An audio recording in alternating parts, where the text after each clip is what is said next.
Mi madre tenía el talento de hacerme desaparecer cada Navidad sin tener que pronunciar una sola palabra en voz alta. Soy Nora Elizondo. Tengo 34 años.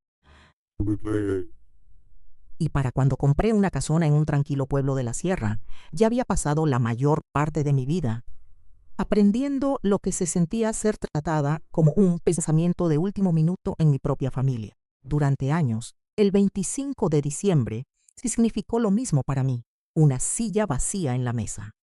Un regalo comprado deprisa, si es que había alguno. Una excusa educada sobre cómo todos pensaban que estaba ocupada, durmiendo o trabajando, como si de alguna manera me hubiera salido de mi propio lugar en el retrato familiar.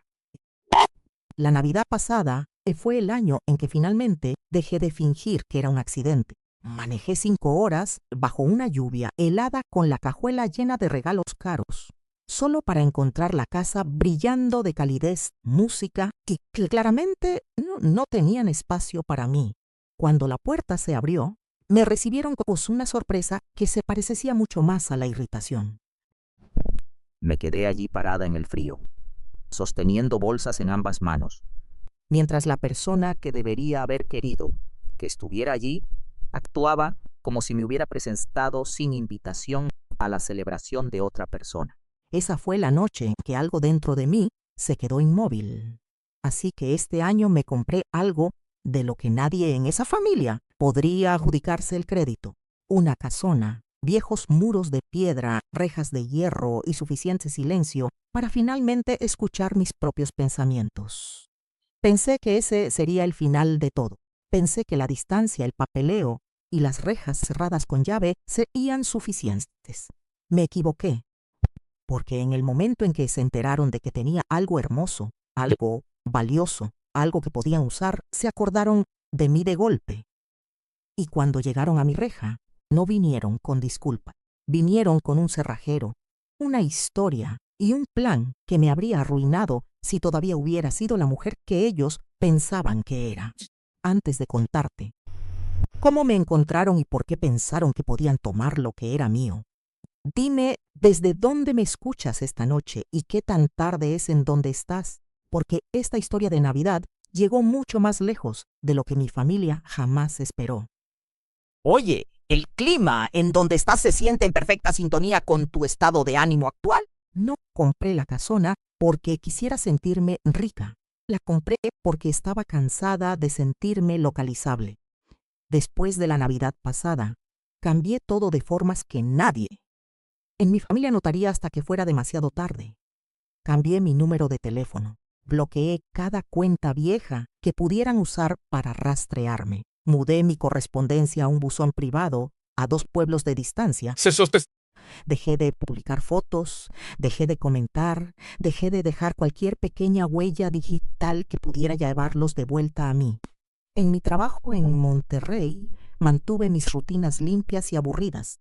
Llegaba, hacía mi trabajo, volvía a casa y pasaba las noches construyendo la única cosa que nunca había tenido en esa familia. Un plan que me pertenecía solo a mí. La casona me encontró a finales de la primavera, sepultada en un tranquilo anuncio de la sierra que la mayoría de la gente habría pasado por alto, porque el lugar parecía demasiado severo, demasiado viejo, demasiado remoto. La casa sobre una colina.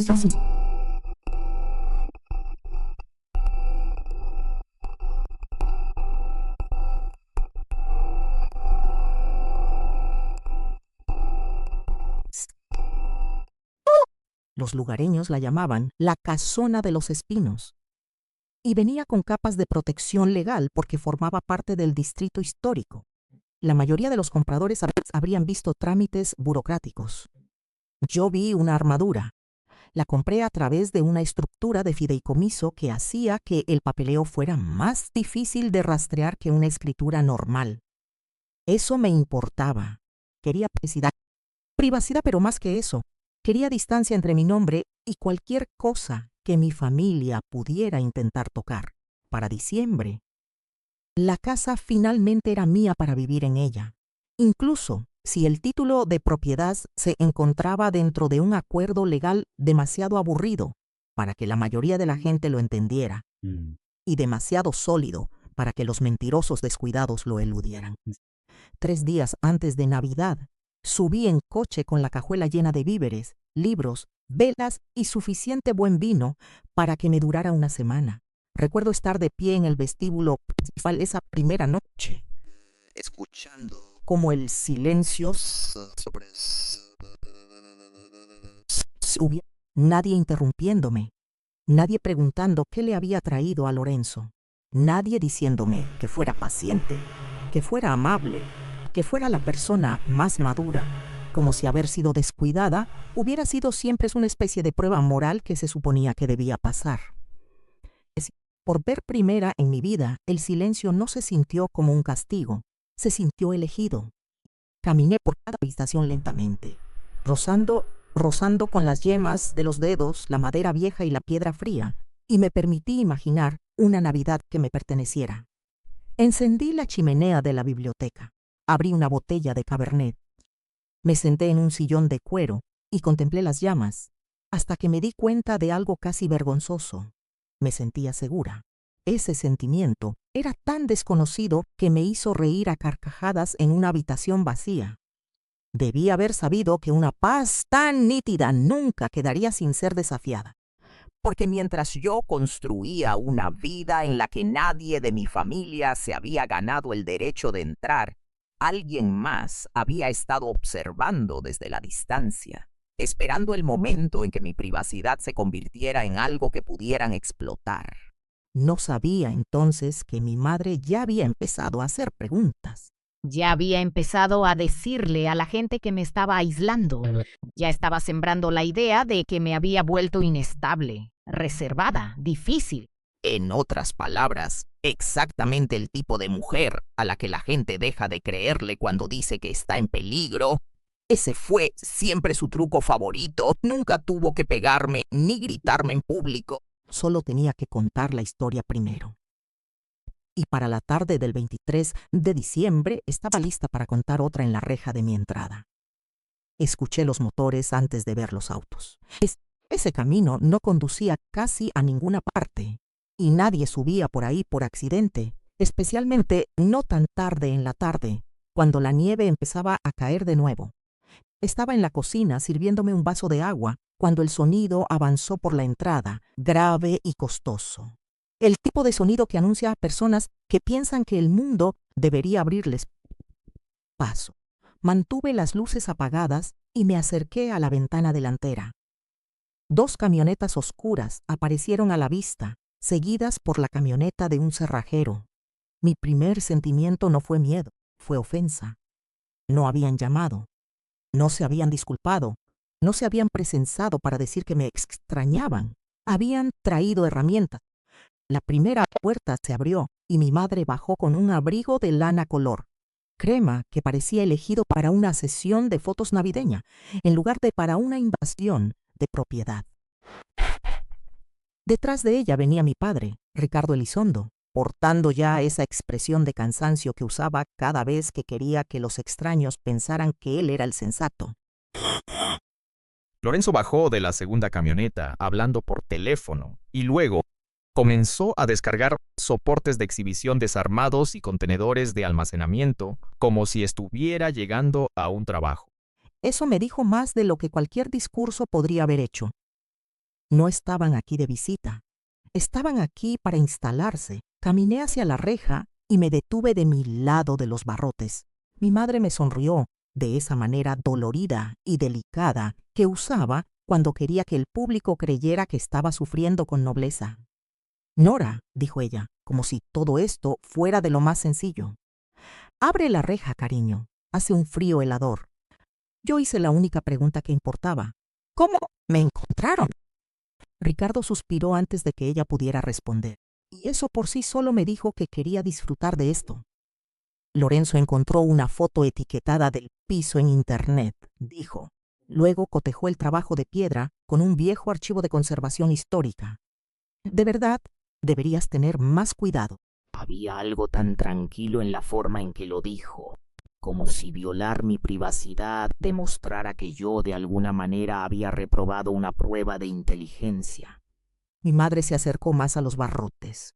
Estábamos preocupados por ti, dijo. Pasar la Navidad. Solo pensamos que la familia debería estar unida. Casi me río.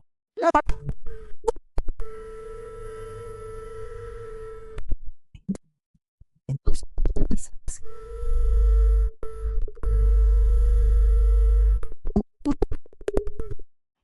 buenas noticias, dijo. Resolvimos el problema del espacio. Presionó el papeleo contra la reja para que pudiera leerlo. Estaba redactado como un acuerdo de uso residencial compartido, con cláusulas sobre el acceso al ala de invitados, el espacio excedente para las fiestas familiares, derechos de organización de eventos y protecciones de ocupación a largo plazo. Al final, había una versión de mi firma lo suficientemente parecida como para lastimar. Se me cayó el estómago, no porque creyera eso se sostendría en un tribunal, sino porque supe de inmediato cuál era su estrategia. Entrar primero, armar un escándalo después y obligarme a un lento enredo legal, mientras convertían mi casa en el escenario de cualquier desastre que Lorenzo estuviera vendiendo en Internet en ese momento. Lo miré, esto es falso. Mi madre se dio un golpecito en la comisura de un ojo seco y se giró ligeramente hacia el cerrajero, asegurándose de que él pudiera ver el perfil que le había ganado la simpatía de la iglesia, banqueteros y vecinos durante 30 años. Está confundida, dijo en voz baja. Ha estado bajo tanta presión. Solo estamos tratando de ayudarla. El cerrajero se movió incómodo. Ricardo tomó el control usando ese tono profesional y bajo que lo había librado de responsabilidades toda su vida. Tenemos un acuerdo y una situación familiar, dijo. Ella se abruma. Solo estamos tratando de instalarnos tranquilamente. Entonces Lorenzo asintió hacia el teclado numérico y el cerrajero dio un paso al frente con su taladro. Fue así de casual, así de prepotente. Ni siquiera fingieron por mucho tiempo. Esperaban que yo entrara en pánico, que empezara a gritar, que me convirtiera en la mujer inestable que mi madre ya había descrito. En lugar de eso, saqué mi teléfono y empecé a grabar. La sonrisa de mi madre flaqueó por primera vez. ¿Qué estás haciendo, Nora? Mantuve la cámara firme, enfocando el taladro, el logotipo de la camioneta, el rostro de Lorenzo. A Ricardo sosteniendo el papeleo falsificado como si ya fuera suficiente. Construyendo una cronología de hechos, dije, y juro que hubo un breve y hermoso segundo en el que los tres me miraron como si acabaran de darse cuenta de que ya no era la hija que se quedaría allí parada rogando que la dejaran entrar. El oficial de la policía estatal llegó justo cuando el cerrajero ponía el taladro en la caja de control de la reja. Yo había llamado en el momento en que apareció la herramienta, y por un segundo esperanzador pensé que la ley aún podría conocer la diferencia entre una familia y una invasión. Pero la esperanza siempre ha sido el error más costoso que cometo cerca de esa gente. El oficial Mateo Cole era joven, frío y ya venía irritado antes de bajar de su patrulla. Miró de mí a las camionetas, luego al documento falsificado en la mano de Ricardo, y pude verlo decidir casi en tiempo real cuánto esfuerzo quería gastar en lo que asumía que era una simple disputa de una familia acomodada. Mi madre se movió primero, por supuesto. Se acercó a él con la cantidad perfecta de temblor en la voz. Oficial, gracias a Dios, dijo. Nuestra hija se ha encerrado y no está bien. Llevamos semanas intentando comunicarnos con ella. Ricardo entregó los papeles con una expresión de cansancio, destinada a implicar que él había hecho todo bien y que yo había forzado esta desagradable escena. Lorenzo se quedó al fondo con los contenedores y rodó los ojos como si yo estuviera complicándole la vida a todos otra vez. Me quedé exactamente donde estaba y mantuve mi teléfono grabando a mi costado. Dije mi nombre claramente. Dije que yo era la residente legal. Dije que no tenían permiso para entrar. Dije que la firma de ese acuerdo era falsa. El oficial miró los papeles, me miró a mí y luego cometió el error que demasiadas personas habían cometido antes que él. Escuchó al mentiroso más tranquilo. Mi madre bajó la voz. y pronunció palabras de las que había escuchado variaciones toda mi vida. Se pone así, cuando siente rechazada. Piensa que todo es un ataque. Rechazada, como si el desprecio fuera una emoción que yo hubiera inventado en lugar de un patrón que ella había construido. El oficial se frotó la mandíbula y me dirigió el tipo de mirada que siempre reciben las mujeres que resultan incómodas pero de voz firme. Señora, si hay papeleo de por medio y una disputa sobre su validez, esto podría ser un asunto civil. Como si un acuerdo falso, un taladro y una ocupación planificada fueran solo un malentendido entre personas con buenos abrigos de invierno. Ricardo vio la oportunidad de inmediato. No estamos tratando de desalojarla, dijo. Estamos tratando de apoyar el uso familiar de la propiedad. Lorenzo necesita espacio temporal para un negocio de contenido navideño que está lanzando. Y Nora había estado de acuerdo antes de empezar a distanciarse de nuevo. Esa fue la primera vez que el verdadero motivo se hizo plenamente visible. Un negocio de contenido navideño. Por supuesto, pues eso explicaba los soportes de exhibición, los contenedores y los estuches de iluminación que aún estaban en la parte trasera de la camioneta. Lorenzo no había venido a vivir tranquilamente en un sótano. Había venido a convertir mi casa en un telón de fondo que pudiera monetizar mientras mi madre jugaba a ser la anfitriona amable y mi padre lo llamaba a ayudar. Le pregunté directamente a Lorenzo, sin dejar de filmar. ¿Estás intentando realizar eventos en mi casa? Él sonrió con suficiencia. No es tu casa de esa manera, Nora. Esa frase se me quedó grabada. No es tu casa de esa manera. Porque debajo de cada mentira que mi familia ha dicho, siempre existía la misma creencia. Nada de lo que me pertenecía contaba realmente como mío, si ellos decidían que lo querían. El oficial les dijo a todos que mantuvieran la paz y no llegó a desalojarlos. No les dio permiso completo, pero hizo algo casi peor. Creó ambigüedad. El tipo de ambigüedad de la que vive la gente egoísta.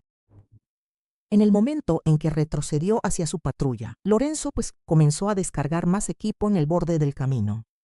Ya estaba haciendo una llamada, dándole mi dirección a alguien y pronunciando las palabras transferencia de servicio y uso comercial por temporada. Fue entonces cuando llamé a Elena Vargas. Respondió al segundo tono y le di los hechos rápidamente. Acuerdo de ocupación falsificado, intento de entrada forzada, posible fraude de servicios públicos, propiedad en distrito de conservación histórica, presencia policial activa. Elena no perdió el tiempo fingiendo que esto era algo ordinario. Nora, dijo, no dejes que te provoquen para caer en una pelea a gritos. Graba todo. Pídele al oficial que verifique la titularidad de la propiedad, no solo los papeles de residencia.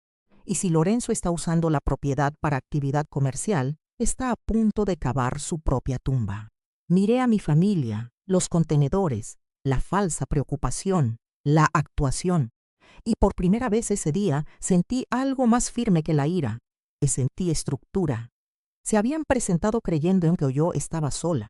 Lo que en realidad habían hecho era adentrarse en un sistema de pruebas, regulaciones de uso de suelo y leyes de propiedad que ninguno de ellos entendía. Mi madre vio que mi expresión cambiaba y frunció el ceño. Creo que ese fue el momento en que se dio cuenta de que su arma habitual, mi silencio, ya no estaba funcionando. No vino en persona esa tarde, pero hizo algo mejor. Llamó al oficial directamente. Luego envió por correo electrónico los documentos certificados del título de propiedad a su departamento. Mientras yo me quedaba allí, parada en el frío, viendo a mi familia actuar con inocencia junto a la camioneta del cerrajero. 10 minutos después, el ambiente cambió. No cambió de golpe, y esa fue la parte más satisfactoria. Cambió lentamente, como el hielo que se agrieta bajo demasiado peso. El oficial caminó de regreso hacia la reja, con una nueva rigidez en su postura, y le pidió a Ricardo que le entregara el acuerdo otra vez. Luego hizo una pregunta para la que mi padre claramente no se había preparado. Si su hija firmó esto como propietaria, ¿Por qué el título está a nombre del fideicomiso residencial del patrimonio de la Casona de los Espinos? Ricardo parpadeó. Lorenzo dejó de moverse. Mi madre, de hecho, perdió su expresión por un segundo antes de volver a componerla. El oficial continuó.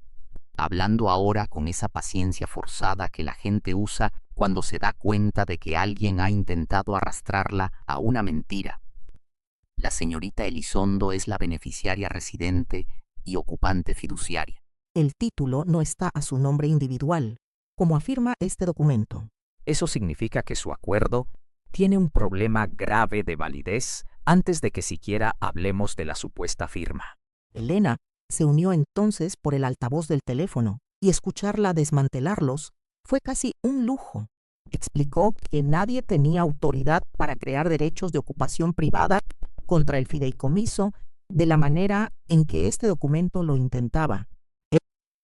Explicó que cualquier uso comercial planeado en un distrito de conservación histórica sin aprobación desencadenaría violaciones legales. Explicó que si Lorenzo ya había iniciado trámites de servicios públicos o servicios comerciales de temporada usando mi información personal, El asunto había ido mucho más allá de un malentendido navideño. Mi madre intentó interrumpir con algo sobre la generosidad y la preocupación familiar, pero Elena la cortó en seco. La preocupación no llega con un taladro, dijo. Por un momento nadie habló.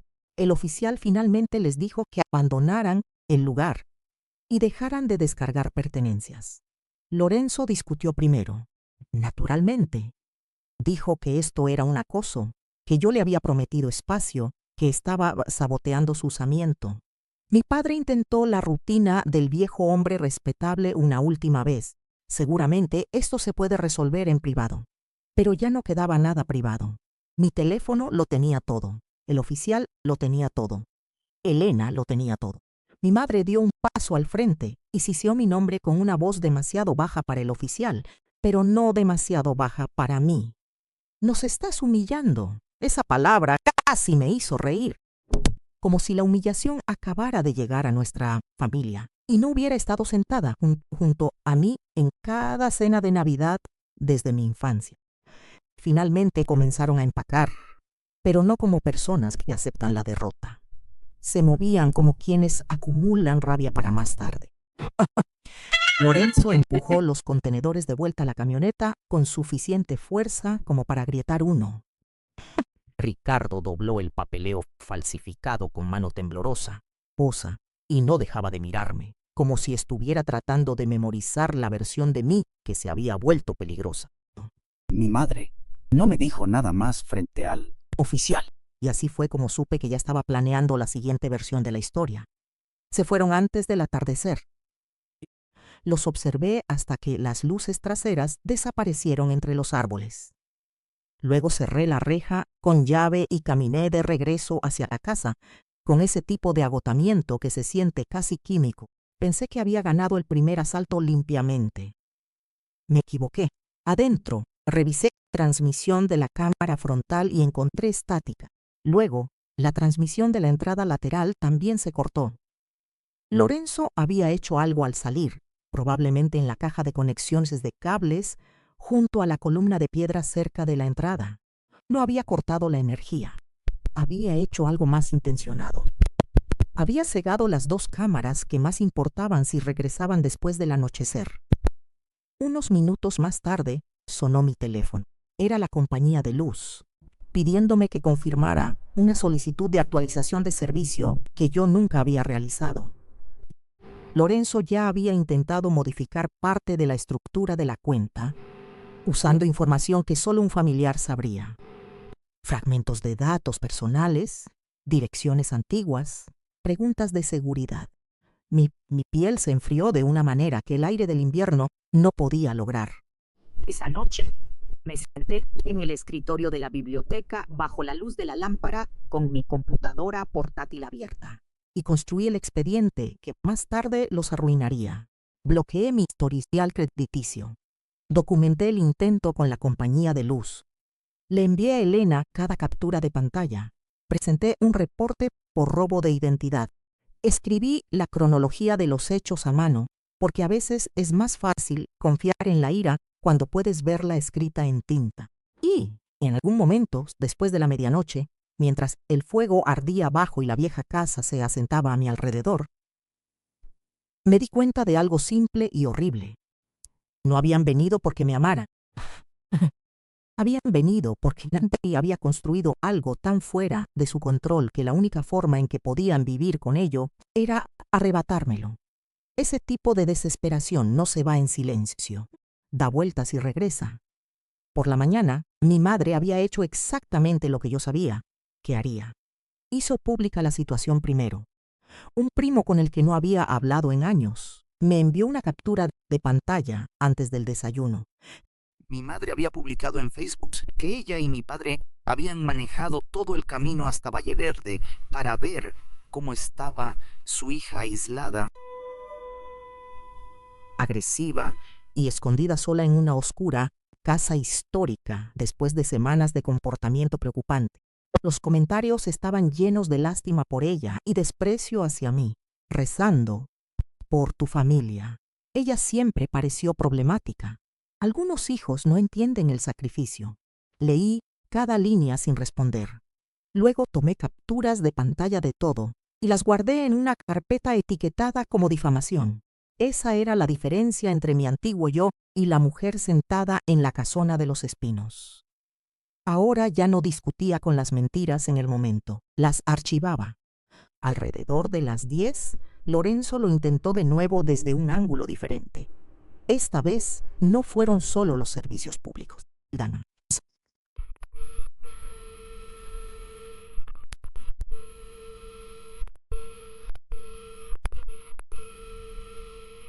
Usando mi dirección, es probablemente las fuerzas de discriminación. Pasado. Fue entonces cuando toda la estructura de su plan finalmente encajó para mí. Lorenzo se estaba ahogando financieramente y necesitaba un lugar prestigioso para las fiestas con urgencia. Mi madre quería la imagen social de una Navidad familiar perfecta, con ella como el rostro de la calidez y la tradición. Mi padre quería que todo se presentara como un acuerdo familiar de cooperación para que nadie preguntara de dónde venía el dinero o por qué se estaba usando la casa. No estaban tratando de buscar refugio. Estaban tratando de apoderarse del espacio narrativo y de la legitimidad de un solo golpe. Elena llamó justo antes del mediodía y confirmó lo que yo ya había adivinado. Si regresaban e intentaban forzar la entrada de nuevo, especialmente con materiales comerciales o documentos de autoridad falsos, podríamos consolidar todo en un caso penal y civil mucho más sólido. Ximena Mercer, del periódico local, también respondió a mi correo electrónico. No era dramática, solo cuidadosa. Dijo que las capturas de pantalla, el acuerdo falso, el intento con los servicios públicos y los problemas de conservación histórica hacían que esto fuera más que un chisme familiar si yo podía demostrar la intención y la conducta reiterada. Le dije que creía que podía hacerlo. Entonces tomé la decisión que cambió el final de la historia. Dejé de pensar como una hija que intenta defender su paz y empecé a pensar como una investigadora que establece las condiciones. A través de Haroldo Whitmore, en la Sociedad Local del Patrimonio Histórico, organicé una pequeña recepción de puertas abiertas para la víspera de Navidad, bajo las pautas de hospitalidad residencial patrimonial permitidas por el fideicomiso, las cuales eran lo suficientemente aburridas en el papel para sonar inofensivas y lo suficientemente poderosas en la práctica para colocar testigos respetados dentro de la... Sin música anunciada en internet, sin difusión pública. Solo un puñado de lugareños invitados, una reportera, mi abogada en espera y un cerrajero jubilado llamado Coleb Domínguez, que sabía lo suficiente sobre trabajos de apertura como para identificar exactamente qué tipo de acceso forzado se había intentado. El punto no era hacer una fiesta. El punto era tener testigos con una credibilidad que mi familia no pudiera superar con palabras. Para el final de la tarde de la víspera de Navidad, la casa se veía oscura desde el camino, a propósito. Cortinas cerradas, luces exteriores apagadas. Ninguna señal de vida, excepto lo que solo notarías si ya estuvieras observando demasiado de cerca. Por dentro, era diferente. Las lámparas brillaban tenuemente en la biblioteca y el comedor. Haroldo y 2 miembros de la Junta de Conservación estaban sentados con vino caliente, discutiendo la restauración de yeso en tonos de voz tan calmados que se sentía irreal. Ximena se sentó en silencio cerca del vestíbulo principal, donde podía ver y escuchar todo sin convertirse en el centro de atención.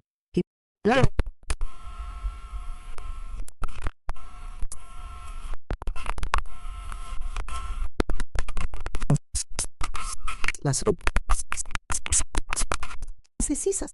El oficial René Porter, que trabajaba en un servicio de seguridad privada, coordinado a través de la red de Elena y respaldado por el conocimiento de la policía local, esperaba en el interior de la casa con otro oficial lo suficientemente cerca como para actuar en el momento en que la entrada se volviera ilegal fuera de toda duda.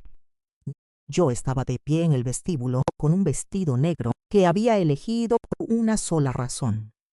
Quería lucir como alguien que pertenecía a su propia casa. Cuando las 7 pasaron de largo, casi me pregunté si finalmente habrían encontrado la prudencia. Luego, a las 7:14, el sensor de la entrada exterior hizo sonar mi teléfono. Faros apagados, movimiento lento, un camión de mudanza rentado detrás de la segunda camioneta. Ya no eran sutiles, ni siquiera lo fingían. Mi madre me había olvidado cada Navidad hasta que compré una casona. Estaba de regreso en Nochebuena. Y la audacia suficiente para creer que la casa oscura frente a ella estaba vacía. Estaba a punto de aprender la diferencia estar vacía y estar esperando desde.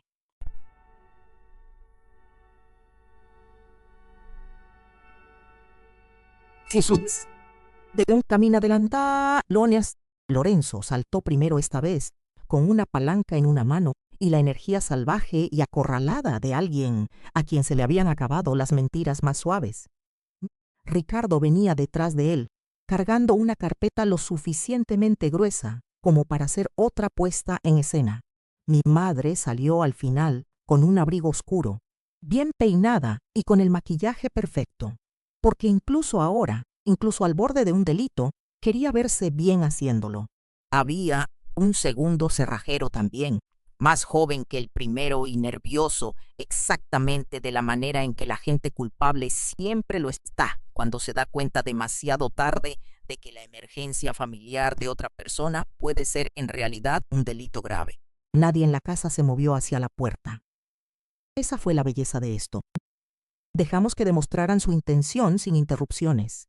A través de la madera vieja y la piedra, escuchamos todo. Lorenzo diciendo, solo rompe el vidrio lateral si la cerradura te da problemas. Ricardo diciéndole al cerrajero que tenían un poder notarial y el derecho de intervenir. Mi madre alzando la voz lo justo para sonar desconsolada por si alguien llegaba a escuchar. Nora, cariño, abre la puerta. Estamos aquí porque te amamos. No había amor en la palanca que golpeó mi cerradura principal segundos después. Resonó en el vestíbulo con tanta fuerza que incluso los miembros de la Junta de Conservación en el comedor se quedaron. El segundo golpe astilló el marco lo suficiente como para que el aire frío entrara a la casa. Luego, el cerrajero más joven taladró mientras Lorenzo hacía palanca y Ricardo ladraba instrucciones. Y finalmente, la vieja puerta se dio con un crujido violento que sonó menos a madera rompiéndose y más a la historia perdiendo la paciencia. Lorenzo entró tambaleándose primero, respirando con dificultad, con la palanca todavía en el puño, y por un segundo completo mostró triunfo en el rostro. Entonces se encendieron las luces. No todas las lámparas de la casa, solo las suficientes. Las suficientes para atraparlos en el vestíbulo, con una cerradura arruinada, el marco roto y las herramientas en la mano. Las suficientes para que me vieran de pie al pie de la escalera. las suficientes para que notaran a Ximena Mercer levantando su teléfono para grabar, las suficientes para que notaran a Haroldo Whitmore y a los miembros de la Junta de Conservación mirando desde la puerta del comedor como si acabaran de ver a alguien patear el altar de una iglesia, las suficientes para que notaran a Caleb Domínguez dar un paso al frente y decir con total desprecio, «Eso es allanamiento de morada», las suficientes para que notaran al oficial René Porters salir del pasillo con el oficial Mateo justo detrás de él. Las linternas iluminaron sus rostros con fuerza y rapidez. «Las manos donde pueda verlas ahora mismo». Lorenzo se congeló primero. Mi padre no lo hizo. Intentó un último desvío, agitando la carpeta y hablando demasiado rápido. «Tenemos autoridad. Ella es inestable. Se está aislando. Somos familia». El oficial Porter ni siquiera lo miró. «La familia no tiene derecho a irrumpir en una residencia protegida con herramientas de robo», dijo. Lorenzo bajó la palanca lentamente, como si de repente hubiera recordado que el metal tiene peso. Mi madre me miró con un nivel de odio tan puro que casi parecía limpio. «Nos tendiste una trampa», susurró. «No», dije. «Los documenté». Elena intervino entonces, tan tranquila como el invierno, y le quitó la carpeta de la mano a Ricardo. «Autorización de emergencia falsa. Inválidas a simple vista», dijo después de una rápida revisión. «Estándar de ejecución incorrecto, estructura de testigos incorrecta, relación de propiedad incorrecta». De verdad, cometieron un delito grave con papeleo que descargaron de internet. Ximena casi sonrió ante eso, pero no dejó de grabar.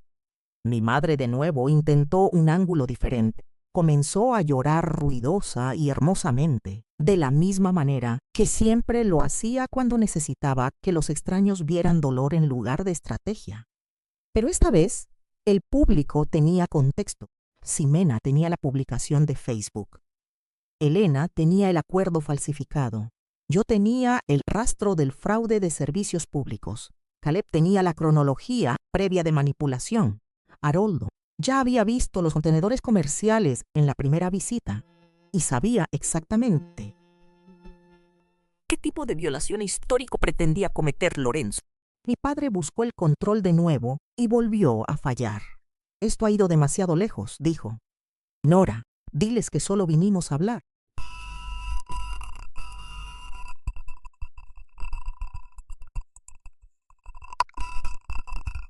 Luego dije la verdad más grande que conocía. La gente que viene a hablar no trae palancas. El oficial Porter avanzó primero hacia Lorenzo, quien entró en pánico exactamente cuando más importaba. Se giró como para salir corriendo hacia la puerta abierta y el oficial lo atrapó antes de que diera 2 pasos. La palanca golpeó el piso de mármol con un sonido tan definitivo que mi madre de hecho soltó un jadeo. Las esposas se cerraron con un clic alrededor de las muñecas de Lorenzo. Mi padre protestó, luego protestó con más fuerza cuando el oficial Porter le dijo que se diera la vuelta también. Asociación delictuosa, allanamiento de morada, entrada forzada, falsificación de documentos, intento de ocupación fraudulenta. Enumeró con esa voz plana y policial que despoja a una persona de todas las historias que se cuenta a sí misma. Ricardo se veía estupefacto, como si las consecuencias fueran algo que siempre les pasaba a otros hombres. Mi madre se quedó sola en medio del vestíbulo en ruinas, aún sin esposar, mirando la puerta rota, a los testigos y a mí. Intentó un último ataque cruel, porque la crueldad era el único idioma que realmente dominaba. «Después de todo lo que hice por ti, así es como me pagas». Di un paso más cerca. La casa estaba cálida a mi espalda. La nieve soplaba hacia adentro por los bordes de la puerta rota. Por primera vez en mi vida, no escuché sus palabras como verdad, deber o culpa. Las escuché como evidencia de una persona que solo podía recordar que yo existía, cuando quería acceso a algo que me pertenecía. «Todo lo que hiciste por mí venía con un recibo de cobro», dije. «El amor no entra a la fuerza. El amor no falsifica firmas. El amor no espera hasta Navidad para ver si una casa se puede convertir en un negocio. Entonces, el oficial Porter le dijo que se diera la vuelta, y lo hizo. Lentamente, con incredulidad, como si el universo de alguna manera hubiera fallado en reconocer quién pensaba ella que era. Cuando las esposas se cerraron en sus muñecas, el sonido fue más pequeño de lo que esperaba. No fue dramático, ni cinematográfico, solo preciso. Eso fue lo que lo hizo satisfactorio. No la venganza como caos, sino la venganza como exactitud. Uno a uno, lo sacaron pasando las columnas de piedra, cruzando el umbral roto que habían creado, pasando junto a los testigos a los que no pudieron encantar, y los llevaron hacia las patrullas que esperaban al final de la entrada. Lorenzo lloró primero. Mi madre seguía pidiendo una conversación privada. Mi padre no dijo casi nada una vez que se dio cuenta de que a nadie le importaba ya lo sensato que pareciera. Ximena se quedó el tiempo suficiente para confirmar las cronologías y las declaraciones. Y para la mañana, la historia local ya no trataba sobre una familia preocupada y una hija con problemas. Trataba sobre un intento de apoderarse de una casa protegida en plenas fiestas, papeleo familiar falsificado y una narrativa pública montada que se derrumbó bajo el peso de las pruebas. Las asociaciones comerciales pendientes de Lorenzo desaparecieron en una semana. Los proveedores se retiraron. Las cuentas de Internet vinculadas a su falso proyecto navideño fueron denunciadas y suspendidas. Mi padre pasó el inicio del nuevo año pagando a abogados en lugar de controlar a la gente en las salas. Y mi madre, que había construido gran parte de su identidad en torno a ser vista como cálida, elegante e imposible de cuestionar, tuvo que vivir en un pueblo que ahora sabía exactamente cuánto valían sus lágrimas. Más tarde esa noche, después de que se tomaron las declaraciones, las patrullas se fueron y se colocó una tabla temporal sobre la puerta rota. Me quedé sola junto al árbol de Navidad en el gran salón, con una copa de vino en la mano. Y el silencio que había deseado todo el tiempo, finalmente regresando a mí.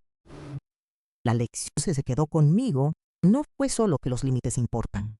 Fue que algunas personas llamarán crueldad a tus límites porque tu obediencia solía beneficiarles. Creo que a muchos de nosotros nos educan para creer que la familia significa acceso, perdón y explicaciones interminables. Pero la familia sin respeto se convierte en derecho asumido. Y el derecho asumido saca los dientes en el momento en que construyes algo que no puede controlar. Si esta historia significa algo más allá de lo que sucedió en esa casa, espero que le recuerde a quien esté escuchando que la paz no es egoísta. Las pruebas no son frías. Y protegerte de las personas que siguen hiriéndote no es una traición al amor. A veces, lo más saludable que puedes hacer por tu vida y por tu futuro es elegirte a ti misma antes de que el daño se convierta en tradición. Y por primera vez en todos mis años, la Navidad no se sintió como la época en la que me olvidaban.